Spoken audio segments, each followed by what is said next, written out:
থেকে 5 পর্যন্ত সবাই আমরা পলাতক। আমরা তখন চিন্তা করছি যে রনি ভাইকে মনে আমরা আর পাবো না। আল্লাহর রহমতে আমাদের মাঝে ফিরে আসছে।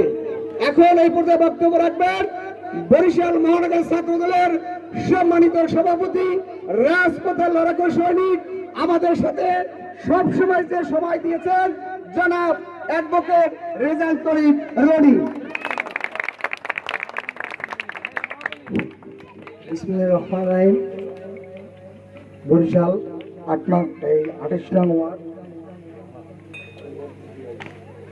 ওয়ার্ড এই যুব সমাজ যে রাকিব স্মৃতি পঞ্চম এই ফুটবল প্রীতি ম্যাচে উপস্থিত আছেন আমার 28 নং ওয়ার্ডের যুব সমাজ এবং ছাত্রনেতারা এবং আমার বড় ভাই এখানে উপস্থিত আছেন 28 নং ওয়ার্ডের সাবেক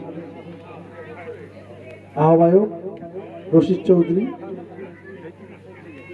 উপস্থিত আছেন বরিশাল শ্রমিক দলের মহানগর শ্রমিক দলের সদস্য সচিব শহীদুল ইসলাম,